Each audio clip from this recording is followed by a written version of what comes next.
किसान और जादुई कंगन। बहुत समय पहले की बात है। एक गांव में राजू नाम का एक गरीब किसान रहता था। वह दिन रात मेहनत करता, फिर भी उसकी ज़रूरतें पूरी नहीं हो पाती थी।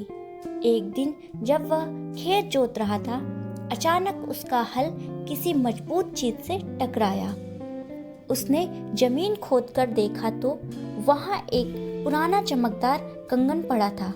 राजू ने जैसे ही उस कंगन को उठाया, उसमें से एक दिव्य आवाज आई, हे राजू, मैं एक जादुई कंगन हूँ। अगर तुम सच्चे मन से मेहनत करोगे और ईमानदार रहोगे तो मैं तुम्हारी मदद करूँगा। राजू पहले तो डर गया, लेकिन फिर उसने कंगन को संभाल कर पहन लिया। उसके बाद जो भी वह करता, उसमें उसकी फसल पहले से ज़्यादा लहलहाने लगी, गायें अधिक दूध देने लगी और उसकी आमदनी बढ़ने लगी। गांव में यह खबर फैल गई, राजू अचानक से अमीर हो गया। उसका पड़ोसी कालू बहुत लालची था। उसने राजू से जादुई कंगन के बारे में सुना था और उसे पाने के लिए चालाकी करने लगा। एक दिन वह चुपके से राजू के घर में घुसा और कंगन चुराकर भाग निकला।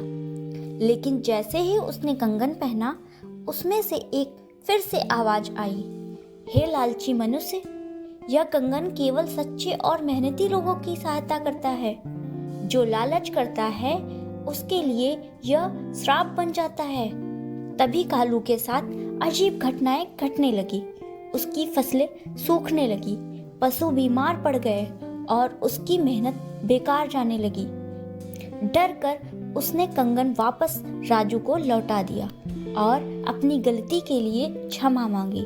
राजू ने उसे समझाया कि सफलता का रहस्य जादू में नहीं, बल्कि ईमानदारी और मेहनत में छिपा है। कालू को अपनी गलती का एहसास हुआ और उसने भी मेहनत करना शुरू कर दिया। कुछ ही समय में वह भी सुखी और समृद्ध हो गया।